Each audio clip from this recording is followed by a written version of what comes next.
दूषित वस्तु को अपने मुख से ग्रहण करना पाप क्यों बताया गया? बंधुओं देखो, साधारण बात नहीं है ये देह एक देवालय है, ये शरीर एक देवालय है, मंदिर है, और इस मंदिर में भगवान विराजते हैं। तन तो मंदिर है और उस मन में तन तो मंदिर है और उस मंदिर में मन जो है, वो मन क्या है? वो मन है श्री वृंदावन। तन तो मंदिर है, मन है वृंदावन, मन के वृंदावन में बसेंगे श्री राधा रमण। हम लोग मंदिर को कभी गंदा नहीं करते, मंदिर में कभी दूषित वस्तु नहीं ले जाते, मंदिर में कभी कोई सिगरेट पीने वाला व्यक्ति कभी मंदिर में सिगरेट नहीं पीता, मदिरा पीने वाला मंदिर में नहीं पीता, और यदि कभी भूल करके पीने वाला व्यक्ति मंदिर पहुंच भी जाए तो बाकी के लोग उसको भगा देते हैं, वहां से भाग यहां से।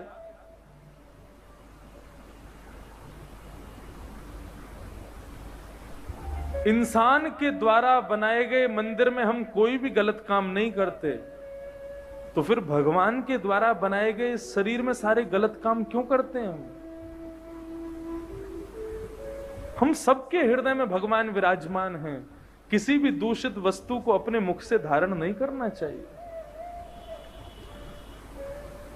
मांस और मदिरा तो दूषित है ही है, तंबाकू भी दूषित है। पान खाओ, पान तो हमारे ठाकुर जी भी खाते हैं, पान खाने में कोई दोष नहीं है, लेकिन यदि आप तंबाकू खा रहे हो, तंबाकू भी दोष है। क्यों? आपको सुनकर के आश्चर्य होगा, तंबाकू की उत्पत्ति कैसे हुई पृथ्वी से?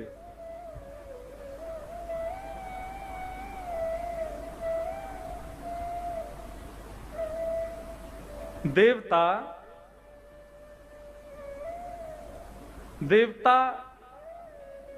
एक बार भगवान नारायण से उन लोगों का युद्ध हो गया, क्योंकि भगवान की द्वितीय पत्नी, एकादश स्कंद में कथा आती है, भगवान की दूसरी पत्नी जो है, क्या नाम है उनका? सत्यभामा। सत्यभामा को कुंडल और कवच चाहिए थे देवताओं की माता के, अदिति के। भगवान ने कहा कि चलो हम दूसरे कुंडल कवच जो हैं वो उनको दे देंगे, कुंडल और छत्र। आपको यदि अदिति माता के अच्छे लगते हैं तो हम वो लाके आपको दे देंगे। तो भगवान जब अदिति माता के कुंडल और छत्र मांगने के लिए देवताओं के पास गए तो देवताओं ने मना कर दिया। भगवान बोले, अच्छा बड़े बेकार हो तुम लोग, जब कभी भी तुम पर कोई संकट आता है हम तुम्हारी रक्षा करते हैं, और आज हम छोटी सी वस्तु मांग रहे हैं आपसे और आप लोग मना कर रहे हो। अदिति के कुंडल और छत्र साधारण नहीं थे, बड़े चमत्कारी थे वे। तो भगवान बोले कि भैया ठीक है, तुम प्रेम प्रेम से नहीं दोगे तो हम युद्ध करके ले लेंगे। तो इंद्र इतना भ्रमित हो गया कि भगवान से युद्ध करने के लिए तैयार हो गया। ठीक है, युद्ध करेंगे आपके साथ। अब भगवान की सेना में कौन कौन है? अकेले भगवान और गरुण जी।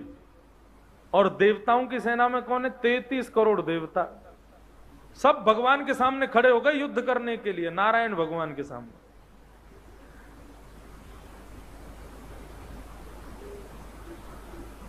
युद्ध जैसे ही प्रारंभ हुआ, गरुण जी महाराज ने अपने पंख फैला करके जैसे ही हवा मारी है, उनके पंखों के जो झोंके थे उस हवा से ही 33 करोड़ देवता उड़ गए। इंद्र आदि देवता सोचने लगे, बोले इनसे युद्ध तो करना और युद्ध में इनको परास्त तो करना है, तो क्या करें? तो एक बार देवताओं ने क्या किया था, एक बार कोई गायों की बड़ी रक्षा की, गऊ का यज्ञ किया। तो गौ सुरभि गाय ने प्रकट होकर के इंद्र को वचन दिया था कि जब कभी भी आपको हमारी जरूरत होगी हम आकर के आपकी रक्षा करेंगे। इंद्र ने सोचा भगवान सबसे युद्ध कर सकते हैं, लेकिन गाय और ब्राह्मणों से कभी युद्ध नहीं करते। जरासंध ब्राह्मणों की सेना लेकर के गया, भगवान रण छोड़ करके भाग गए। हम भी गायों को बुला लेंगे तो भगवान हमसे युद्ध नहीं करेंगे। तो भगवान ने सुरभि का स्मरण किया, तो 33 करोड़ देवताओं की रक्षा के लिए 33 करोड़ सुरभि गाय प्रकट हो गई। कहां पर? स्वर्ग में। और चारों तरफ से देवताओं को घेर लिया। भगवान ने जैसे ही देखा कि भैया सुरभि गाय युद्ध करने के लिए आई है, भगवान ने तुरंत गरुण जी को कहा, बोले गरुण वापस चलो, अब हम युद्ध नहीं करेंगे। अकेले देवता होते तो कुछ सोचते भी, लेकिन अब गाय आ गई है तो अब युद्ध नहीं करेंगे। गरुण जी को इतना क्रोध आया, बोले इन गायों ने मतलब भगवान की अवहेलना की, भगवान इनसे इतना प्रेम करते हैं और ये भगवान के विपरीत लड़ने के लिए आ गई। गायों ने जाकर के गरुण जी से क्षमा मांगी, बोले क्षमा कर दो प्रभु, लेकिन हम वचन दे चुकी थी इंद्र को, इसलिए हमको आना पड़ा। गरुण जी बोले तो वचन दे देती रावण को भी, रावण की भी रक्षा कर लेते, कंस की भी रक्षा कर लेते, इंद्र की रक्षा करने आ गई हो भगवान से बच करके। तो गरुण जी को इतना क्रोध आया कि गरुण जी ने, भगवान की आज्ञा हो गई चलो अब यहां से, तो गरुण जी ने थोड़े से अपने पंख इस तरीके से घुमाए कि सब गायों को थोड़ी थोड़ी चोट लग गई, दंड दिया गरुण जी ने। कहते हैं शास्त्राज्ञा है, तब उन गायों को जो चोट लगी तो उनके शरीर से जो रक्त निकला, वो रक्त गिर गिर के पृथ्वी पर तंबाकू बन के प्रकट हो गया, उसको पूरी दुनिया खाती है। गौ मांस के समान अपराध है तंबाकू खाना भी। तंबाकू के खेत में बाउंड्री नहीं होती, क्योंकि उसको जानवर भी नहीं खाते, इंसान उसको खा जाता है। हम लोग खेतों में बाउंड्री क्यों बनवाते हैं, तो कहीं कोई जानवर बाहर से ना आ जाए, लेकिन तंबाकू के खेत में बाउंड्री कभी नहीं लगाता कोई। क्यों? जानवर की तो पूछे क्या, गधा भी नहीं खाता उसको।